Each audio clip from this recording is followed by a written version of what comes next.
Coming up on this episode of the Elite Recruiter Podcast. There's a really good opportunity in recruiting, staffing and recruiting.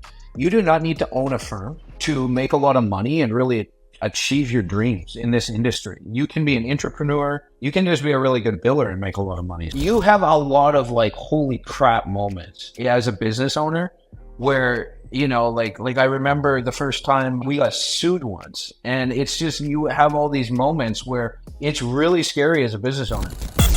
Welcome to the Elite Recruiter Podcast with your host, Benjamin Mena, where we focus on what it takes to win in the recruiting game. We cover it all from sales, marketing, mindset, money, leadership, and placements.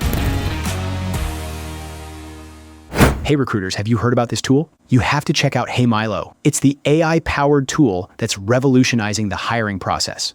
With HeyMilo, you can scale your time and interview more candidates in a fraction of the time. HeyMilo uses proprietary AI for two-way conversational voice interviews, giving you the edge you need. Hundreds of recruiters and hiring managers are already using HeyMilo to streamline their workflow, boost their success, and making 4x the placements. Ready to transform your recruiting process? Check out HeyMilo.ai and start making more placements in less time. You can try it out for free today. HeyMilo, thank you for sponsoring the Elite Recruiter Podcast. I'm excited about this episode of the Elite Recruiter Podcast. Have you ever went to make a job change and realized the grass wasn't greener on the other side? This opportunity absolutely isn't what I thought it was going to be. What do? You have the option. Do I go crawling back to like my former place of work? They loved me there, but do I go back, or do I go find a new job, or do I go create my own opportunity?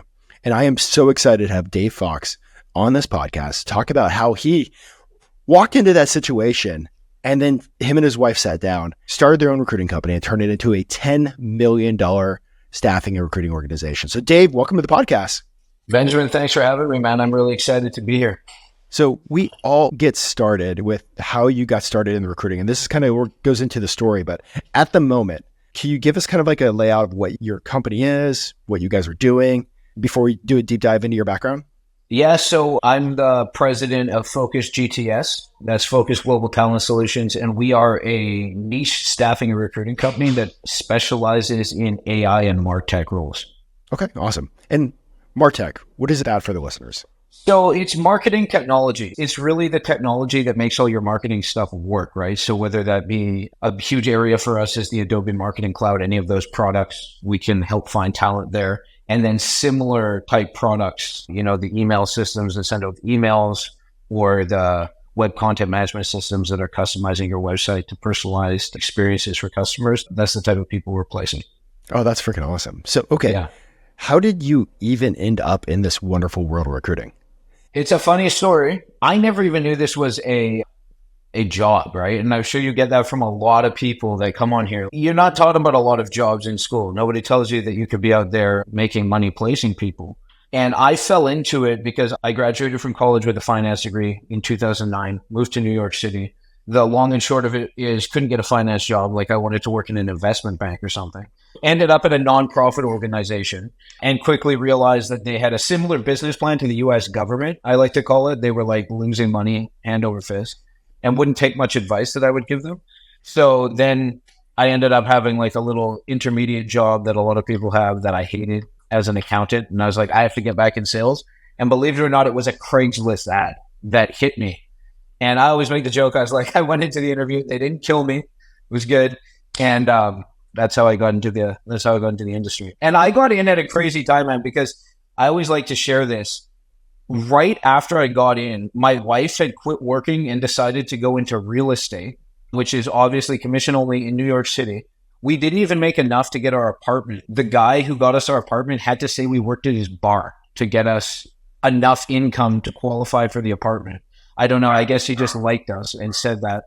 And I had just started in recruiting and I was making $35,000 a year in New York City. So like, you know, that's the reality of that. Yeah. And I will say that's higher than the 27 base that I got at my first firm.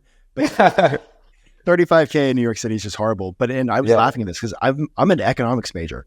Yeah. And I started looking at positions as economists, and everything all of a sudden required either gray hair or a PhD. And I'm like, I have neither of those. Yeah. But you do get into a lot of supply and demand in this industry, which is, a brief or a major concept in economics. So Absolutely. But one of the things that we were talking about offline was you became like one of the top producers there. Can you talk about like what you did, how you did that, and how you became a top agency producer? Yeah, I describe it like this. So for me, I started out actually, so when I got this job, I was placing the people, I was on a brand new contracts division of this company that had come over to the Americas from the UK. And obviously staffing and recruiting is they're one of the biggest companies in the world. And they were looking on building out their IT banking team. So it was funny because I got to interact with all these investment banks that I had hoped to work at. Now I was like, yeah, I don't know if I want to do that anymore. So I started off doing that. And then I remember it was a turning point for me. I kind of realized I was like, because I did full desk at this time. Nobody does that anymore. Like I did, the recruiting, pulling the job, all of that. And I had this kind of revelation that I was like, Dave, you're not a recruiter. You are a salesperson. And when I realized that if I wanted to get better at life in general, this has been a big theme in my career, has been personal development, that I needed to develop as a salesperson. That was a skill set that was serving me in life and as a career. And I stopped looking at myself as a recruiter and I started becoming really good at sales. And I just focused on like watching videos on YouTube, learning how to sell. And then I'd be like, okay, how do I take that and apply it to what I'm doing now? And that led me to an opportunity where I found a new technology that was just starting to pick up steam. And it was Adobe had just bought this software from Day Software. And it was their second foray really into the marketing technology scene on like the big level. Because most people know Adobe for like the Creative Cloud, right? Like Photoshop and all that. So they'd made a big foray now into enterprise level marketing. And somebody asked me, they're like, can you find someone with this skill set? And to make a long story short, I realized there was a huge opportunity in that market, and it became the opportunity for me to launch a new brand for that company and become a partner in that company. And we created the fastest growing internal startup in the history of that company based off, me realizing that I needed to become a better salesperson. Okay. So pause on this. We're going to take a few minutes talking about this because I didn't know about this before this. Yeah. So you went and found an opportunity, you realized the opportunity, and then you built a brand within that organization. So if anybody wants to build kind of like another substructure in a recruiting company, like what advice would you give? What are the conversations that you had? So I went to them and I proved there was a market there. So the first role I found in this market was in our finance companies. But then I was like, I think there's a big opportunity here because I kept seeing that the consultants made a lot of money. They were really hard to find. And everybody was saying this technology was the next big thing. So I was like, okay, that sounds like an opportunity to me. And I just asked my management, I was like, look, I see an opportunity here. This is what I'm hearing from the market. Let me kind of test it out. And then we started getting jobs that were outside of finance. And that's when we're like, okay, we have this other brand in the UK that doesn't focus on finance. We want to bring it here to the East Coast. They were testing it out on the West Coast, but they're like, we want to bring it here to the East Coast. Why don't you launch it like this? I pitched them to do that and they gave me the opportunity. That is awesome. So once you guys did that, what were the next steps on the building it, the brand? And yeah, I took over a couple of people from my other team. They let me do that. And then really it was just get to work. Let's find other markets that are like this. And that's really what I built my whole career off. I think a lot of recruiters think if I have more to work on, I will be better at what I do, but because I have more opportunity, right? So for instance, when I was placing developers, I'm like, hey, if I place developers across all technologies, I have this huge opportunity. But really what that does for you is it just diverts your focus. And you're going to do much better finding maybe an area of development where you're like, I only place these type of developers. And then you can make a name for yourself and become an expert at that. But you can't juggle so much stuff. And in these markets, people are getting reached out to so much, right? A market where there's a lot more demand than supply, they're getting reached out to all the time. And they can tell if you understand that market or if you're just, a jack of all trades that now has a role in that market. Well, okay, that's awesome. So before we jump over to the next part, is there anything else that you want to talk about when it comes to building a brand within a brand or kind of Yeah, I think entrepreneurship? I think for a lot of people, there's a really good opportunity in recruiting, staffing and recruiting. You do not need to own a firm to make a lot of money and really achieve your dreams in this industry. You can be an entrepreneur. You can just be a really good biller and make a lot of money. So I would stress that for people because everybody thinks, hey, going and being an entrepreneur is glamorous and it's a grind. And I'm sure we're going to talk about that right away. It is. All right. So we talked about that you took a 10-week sabbatical. Like, how'd you even get them to say yes to that? Like, why did you decide to take one? So once I started making money in this industry, my wife and I, we always wanted to travel. So we started like going to a couple of foreign countries every year, just internationally and experiencing that. And we always talked about, oh, it would be so great to like travel on a more longer term basis, like a couple of months or something. And we decided in 2017 that we were going to move to Florida. We had some property down here that we invested in and had been down a few times, and quality of life, taxes, and weather are just much better in Florida than New York City. So we decided to move down here, and I told my company, and they said, okay, if you're going to do that, you're going to open an office for us, which I was cool with. I wanted to do that. It was a new opportunity, a new challenge. And I just figured, I was like, if there's ever been an opportunity to ask for a sabbatical, this is it. Because there's like a clear transition between, being here and opening something new. And they obliged. And I was like, I should have asked for like 15 weeks, not 10. But it was, so we just went on this amazing trip before we moved here. And it was really cool because we got rid of our place in New York, had no responsibility. And it was just a real great time to see how people live all over the world. It was an awesome trip. Awesome. So you made the move. You took a sabbatical. You actually took a vacation away from recruiting, which is just wild to think about. And then you were going to open up an office. What happened? So much like how we recruit, somebody reached out to me on LinkedIn. And I always feel bad when I tell this story because I sound like a bit of an ass, right? I went on a sabbatical and then I didn't open the office for my company, but that was never the intent. Like I was looking at spacing and all this and I was plugged in, I was ready to go. But somebody reached out to me and they said to me, they were like, hey, Dave, I've opened and sold staffing and recruiting firms in the UK. I used to work for the same company you work for. Heard great things about you. I think you should join me and consider this. And I had no intention because I was making great money. I now had this new opportunity that I was going to get an ownership in and so I had no interest. And it's funny when talking through this right now, I kind of think that I read a lot of books when I was on that sabbatical, and a lot of them were on entrepreneurship. And I told you I'm into sales and personal development. So I really did always think that one day I would start my own thing. So there was a little bit of that itch now that had been scratched. And this guy did not stop reaching out to me. He was very persistent. And finally, I took a conversation. And then the next thing I know, I'm talking to people in the UK that we're going to fund the idea and all this stuff. And all of a sudden, I'm like ready to give my notice at my company. And I do. And I met the guy like this many times, right? Which is very normal now, post-pandemic, but pre-pandemic, maybe a little weird, right? He came down at the very beginning of December and I instantly was like, man, I can't partner with this guy. What have I done? And my wife was actually up in New York because I told you she did real estate and she was closing her last deal because we'd moved down here a few months earlier. So she went down there and she came back and I didn't tell her a thing because I was like, maybe I'm getting cold feet. Maybe I'm just like nervous about this. And I wanted an untainted opinion. Like if I went to her, I'm like, I don't think this guy, she's going to think probably a similar thing. Right? So I told her nothing. And within a very short period of time, she was like, yeah, this is not going to work. So now I didn't have the brains of the operation, right? Because I knew how to sell and I knew like how to build a market, but I did not know how to build a business. So now I'm like, what am I going to do? And this is, what you talked about at the beginning. Should I go back to the company that I worked for? And I wasn't going to do that.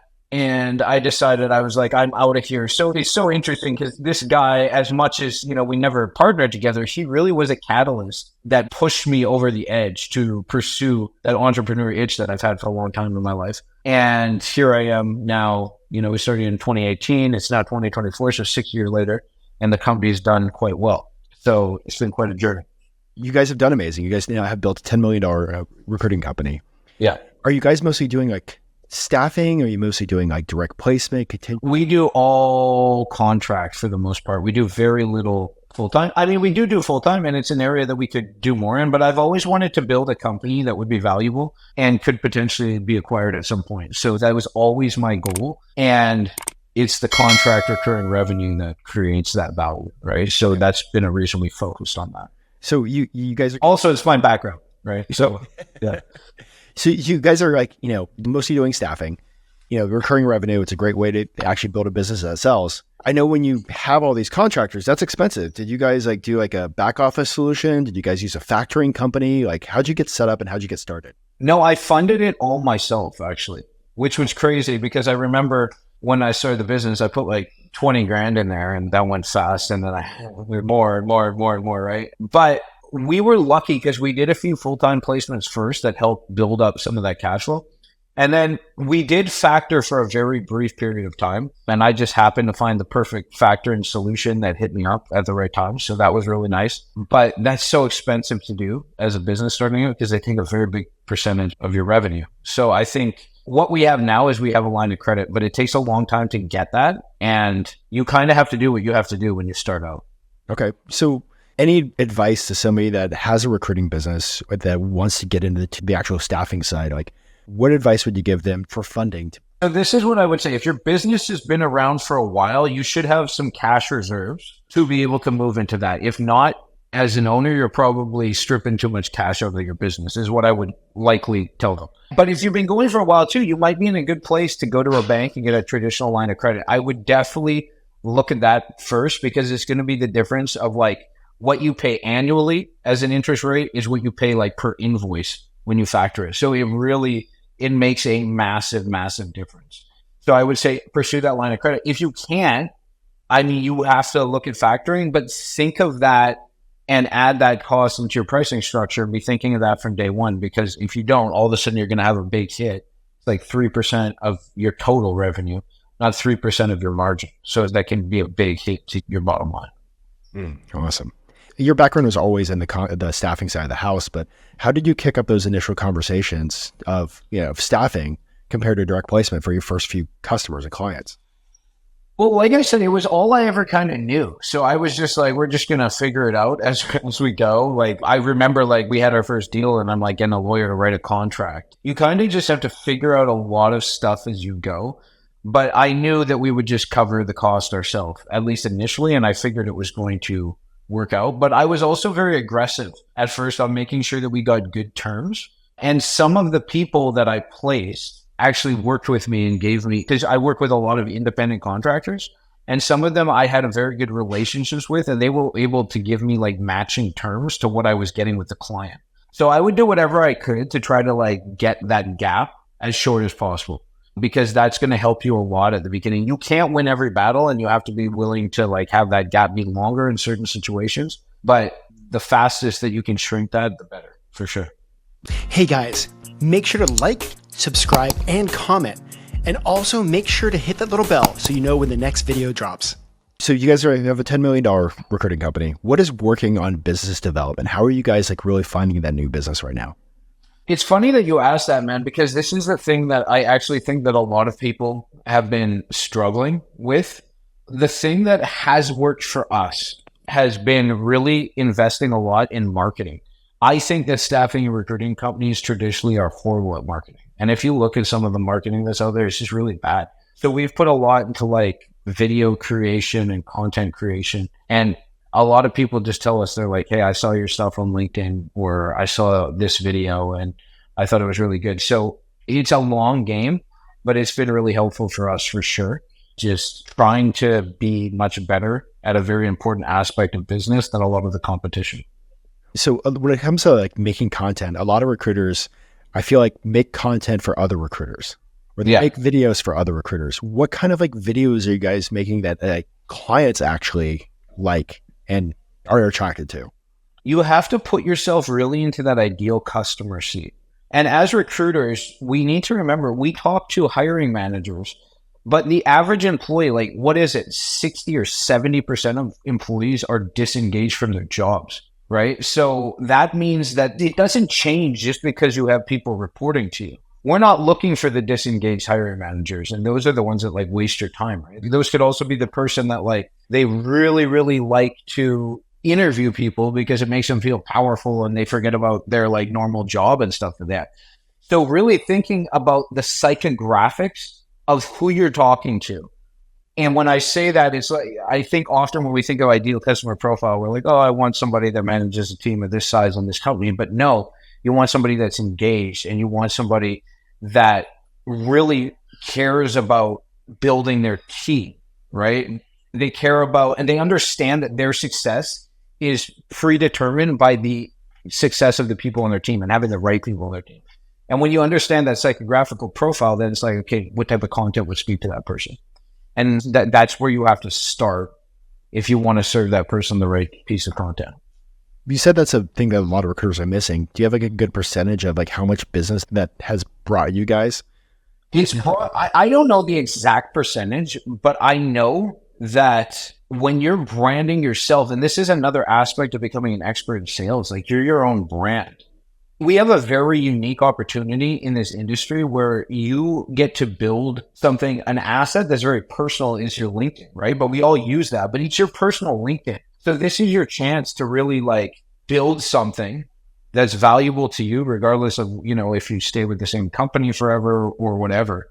And that brand equity in you is what's really valuable. So it's thinking about, how do I provide valuable content to the audience that I want to, so that eventually they start coming to me instead of me constantly going out searching for business and starting at square one every single day. And I think that just comes from the mindset of when you're doing the full desk. Because I realized that for me to scale up, I needed to get myself to a place, because again, I get a job, I have to recruit. And this is what happens when you do that. You forget about your pipeline because you have a hot job that you're working on right now. So I needed to devise a way to get my pipeline to come to me, because I provided so much value and expertise to them, so that I would fix that problem. And I figured that out via content to a certain degree. That's awesome. Well, is there anything else that's really working for you on the business development side of the house before I ask you about AI? I think some of the new tools where you can automate is really valuable, because you want your people doing what is the best use of their time. And I think a lot of times now salespeople can get caught up doing things like data entry and research and all that. And that's not the best use of your time. If you're a salesperson, you want to be selling. So I think tools that can help make people more efficient doing what they do best is really useful right now in the biz dev space. Love that. And because you focus on AI and you're working with these companies that are like super heavy in AI, what's your thoughts on how AI is going to impact recruiting? I think that there will be a day where AI could actually completely replace recruiting. But I only think that because I think AI can go to a very far place where it's going to be able to replace most jobs. I do, though, think that there is a massive human touch to recruiting that is going to be valuable for some time. I don't think recruiting is in immediate jeopardy because of AI, but I think eventually, yes. And I think you could almost say that to any profession. Like, you name a profession, you probably could envision a scenario in which AI could replace that profession. But I think in the near term, it's going to make us a lot more efficient. And the recruiters that can learn to utilize this to their advantage are going to have a massive advantage over others. Like, there is a lot of money to be made in AI and a lot of opportunities in AI, but it's moving so quick. It's not something that people should be sitting on the sidelines for. It's still extremely early, but I say that with caution because it's early, but it's moving so fast that, it could be not early tomorrow. Like, that's how fast we're moving right now. Spot on. And just for a funny thing with the listeners, I saw a meme, I think it was yesterday, making fun of like AI and like the 17 fingers. And I'm like, but AI is not doing that anymore. It's like making full on movies. Yeah. It's come a massive way.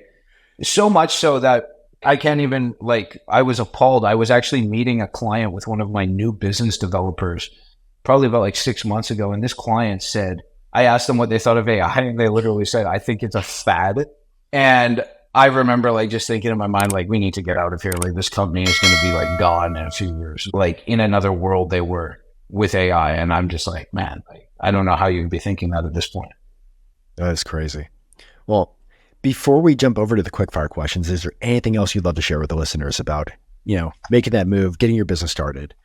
I think what I would share with people is, like I said, this is really an industry where you can write your own future. You can do very, very well in this industry. The thing that I would say to somebody that's maybe starting out that has dreams of success is it is a reps thing, and you do get better at it with time. And if you think you're going to make $200,000 in 2 years, that's not very likely. But if you stick with this for a long period of time, you could do much better than that. And it's about consistency, and it's about doing the right things, and eventually it will work. So that's what I would tell someone. Because I think we live in a day and age where people want success instantly, and it's just not there, but the opportunity is. Talking about success instantly, outside of that, why do you think people getting started with their own firm don't make it? I think one is part of the same thing. If you ask most people why they want to start a business, you're going to hear two things, right? Time and money. I want to be in control of my money. I want to make more money, and I want more time. Thinking that having a business is going to give you more time is like thinking that having a child is going to give you more time. Like, it's not. It's going to take a ton of your time. But if you set it up right and you build the right systems and you invest in the right things, you can eventually get it to a place where, yeah, it can run on its own. But it's going to cost you a lot of time. So thinking that you're going to start something because you want to be in control of your time, no, that's not how it works. That's awesome. Well, jumping over to the quickfire questions. Yeah. What advice would you give to a brand new recruiter that's just getting started in our industry? I would say learn the lesson that I learned about 2 years in. Understand that you are in a job of sales and dive into that. Learn about persuasion and psychology of buyers and buyer personas and all these different things. And you will be in a position where you will excel way faster than the next person because you're actually understanding the most fundamental thing that we deal with in this business, and that's human behavior. Why do you think so many recruiters suck at sales? I think because they don't understand, or they have a bad impression of what sales is. Like, so many people you talk to, they're like, I hate sales, or I'm not a good salesperson. And the fact of the matter is, any time in life that you need someone to accept or agree with your point of view, you are selling to them. And that's pretty frequent. Even if you're talking about like, where you want to eat dinner tonight. I want to eat dinner at this restaurant, you want to eat that one. Well, I'm going to sell you on why my idea is better than yours, whether I realize that I'm selling or not. So when you start to understand that and you realize that this is actually a skill that can benefit me tremendously in my life. Like, if you're a better seller, guess what? When you go to ask for a raise, you're going to do a better job at that. So I think it's that they just want to do the minimum amount of effort for the maximum amount of pay, rather than seeing like, I am building a skill that can really pay me very well down the road. Because you need sales in pretty much anything if you want to really excel. It's one of the most fundamental skills you can learn. Now, when it comes to like people that have been around the block, 5, 10, 25 years in recruiting, what advice would you give to them to keep on seeing success in this game? I think a couple of things. Don't get comfortable, because that's one of the areas when you first start making money in this business, it's very easy to become comfortable and take your foot off the gas. And that's great until all of a sudden you have no pipeline and one of your clients drops a bunch of your contractors and now you don't have an income like you did. Because it's very easy to get used to those income levels. So you always have to be thinking about your pipeline. That's the most important thing. Where's my next customer coming from? Where's my next deal coming from? How am I going to further, penetrate this customer that I have to get into other lines of business? These are the things that you constantly need to be thinking of. Because if you let any of these slip, your pipeline will dry up eventually. And then you're just going to have to, learn that lesson yourself, or, far worse is you succumb to this belief that my best days were behind me and I'm never going to get there again, and you just give up. And that's an outcome that can happen to people too. So you have to keep that pipeline full. Awesome. Now, when it comes to rec tech tools and AI tools for recruiting, do you have any favorites? Yeah. I like a tool called Ample Market. It is a email automation sequence, but it can also work with LinkedIn too. And I think we use LinkedIn a lot. So being able to automate some stuff on there is really, really useful. I think that's a tool that I really like. I'm trying to think of any other ones. Another one that I like is Read AI. It's a tool that you can use on Zoom meetings, and it basically will take notes for you. But it can also analyze things like sentiment, how engaged the person was, and things like that. And that can be really useful if you want to be able to go back, look at your meetings and look at them almost like, game footage and how you can get better. That would be a really useful tool for sure. As well as not having to take notes. It's always useful. I love that you have all these books in the background behind you, like different books by colors. Is there been a book that's had a huge impact on your career? Man, there's so many. I think one that comes to mind that I really like it's called The Upper Limit Rule. And it's by this guy, Gay Hendricks. It's a really, really solid book. And just talking about how oftentimes our mindset's like a thermostat, right? Someone's in this industry and they always thought like the most, success to them was $150,000. And then they start making, say, like 175. They can somehow self-sabotage because it's almost like a thermostat. And it like kicks on. It's like, hey, what are you doing up here? 175, you're a 150 guy. And then, it kicks them back down. So it talks about expanding that mindset all the time. So, you hit that 150, but now you're like, okay, how do I expand to that 175 so that you can keep growing? And I think that's another thing that happens going back to people getting comfortable. It's the same thing, right? if you hit a goal income in any type of sales job, you have to increase that or else you're going to get stagnant and bored, right? I think an upper limit problem is something a lot of people have. And for that to be like one of your top books, what was an upper limit issue that you had to personally break through? Oh man, there's so many in business.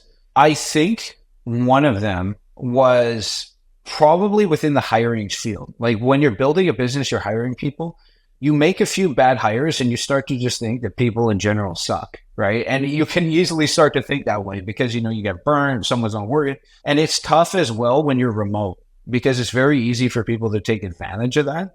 So I think, you know, that happens a few times. And as a business owner, you start to lose faith in people. And it's a weird upper limit to break because, you know, you have verifiable experience, but it comes down to kind of breaking that upper limit by realizing like, hey, wait, I'm the one responsible here. I'm the one that's making the choices. And if I've hired someone that's not good, I need to be able to look at that like I would any type of data in a business and be like, okay, what am I doing here? What can I improve upon to make sure we're not making that mistake again?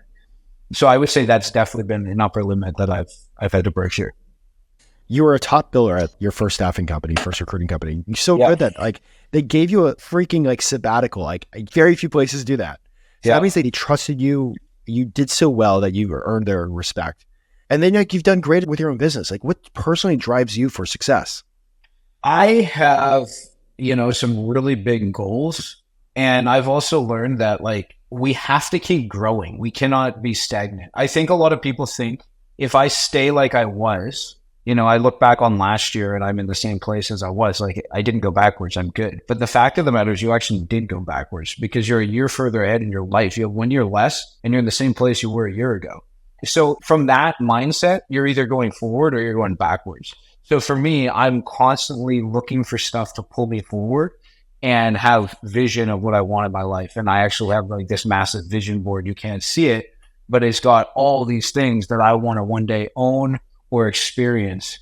And it's right in front of me all the time. So I need to remind myself of that because I have gotten myself to a place where, you know, I'm comfortable. I live in a great house. I have nice vehicles. Like I have a lot of things that a lot of people want. And it would be very easy for me to be like, oh, you know, like take my foot off the gas. But it's also remembering that I have a group of people that are counting on our business being successful for their own livelihoods as well. Right. So that's another big part that keeps me motivated for sure. How did you recognize and find those things that are pulling you forward? I just dream. And I think you need to have a vision or a dream that you don't really know exactly how you're going to accomplish it because it's got to be something that gets you really excited. And I'll give you an example. I have a plane on my vision board. It's a Dassault Falcon. And I think a new one of these is like $35 million. But the reason it's on here is I want to be able to fly in one of these things. That's my outcome when I travel somewhere. And I don't care if it's owned by me or if it's chartered all the time. But like, that's wild to me. And I'm like, sometimes when you experience something that's a little outside of your comfort zone or a little bit outside of what you could normally afford, you have that experience. If you enjoy it, your mind is like, I believe it'll figure out a way to bring that more into your life because that's just what I've experienced so much. So I think keeping those visions and what you want in front of you all the time is a great way to keep you focused and make sure that you get there. Did that vision board change over the years of you having your business? Yes. There's been things that I've taken off of there. I'll give you an example. We had a private school that we wanted my son to go to and get into. And that was sitting on my vision board. And the other day he got in there and I literally picked him up and I'm like, you're pulling this one off, right? So we'll put something else on there eventually. But you know, when I just get a vision of something that I want or something I want to see, I'll put that on here. And then, you know, from time to time they're coming off too, which is amazing. But the goal is to have it be more empty than full because that means that you're hitting those things. When it comes to your own story, and if you can get a chance to like go back and coach yourself, it's going to be a two-way question. The first time is like with everything that you know now, if you got a chance to sit down with Dave in his first month of recruiting ever, what advice would you give yourself? So I think one of the biggest pieces of advice that I tell people now that I would give myself then is your level of success is directly determined by how much stress you're able to deal with. And what I mean by that is sometimes in this job, I remember times when I was like, I want to give up, right? It's like I couldn't even handle someone else paying me and some of the challenges that was giving me. When you're fully responsible for it all on your own, that's like a whole new level of stress, right? And that's why I said that some people are better off entrepreneurs, because they're never going to be able to get themselves to a place where they can deal with that level of uncertainty in their life. But if you can learn to deal with that, and that's really what stress is, right? It's uncertainty. We're stressed because we're uncertain about something. And we as humans, we like to be certain. So if you can learn to deal with that uncertainty, which you get so much in this job, right? There's so many ups and downs. One day, today you're like on cloud nine because you just got an offer for this candidate and it's going to be a big deal. And you're certain the candidate's going to take it. And then you get them on the phone and they're like, I didn't tell you, but I had another interview and I got this offer and I'm going to take that. And all of a sudden you're like, you're on cloud nine. Now you're on like 9 feet under, right? So you've gone through this whole series of emotions and that's stressful. So just being able to deal with that and stay on a level playing field and knowing that the stress is an indicator that you're probably doing something right, not necessarily something wrong. Same question again, though. And let's take this back to, 2018 when you just started your company? Like, yeah, 1, 2, 3 months in, with what you've been able to see from the journey that you've had, where you guys have grown, what advice would you give yourself at that point? I would say invest more and be more fearless. It's really easy to think that, okay, we started off, we had nothing, now we have some income and I want to hold on to that, but you have to feed the beast. A business is hungry and it eats cash. And you need to be feeding it that cash, but it also produces cash. But it needs to be, that cycle needs to be fed. So like things like spending a little bit more money for a better person or investing in things that are going to give you a good ROI quicker and building those systems. That's what I would say, starting this off. Like, don't be afraid to invest in the business and don't be afraid to make mistakes, because you're going to make mistakes and learn from them. But that's what I would say. And the other thing that I would give myself, but we are lucky that we actually did this, but this is what I tell anybody else, is get around other people who own businesses, because as a business owner, you're dealing with different problems than you did as an employee. And you need to be around other people that are dealing with the same problems, because that's where you're going to be able to glean some of their wisdom and make sure that you don't make those mistakes that they've already gone through.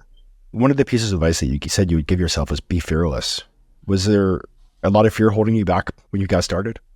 I don't know if it was fear, but it's like you have a lot of like, holy crap moments as a business owner where, like I remember the first time we got sued once, and it's just, you have all these moments where it's really scary as a business owner.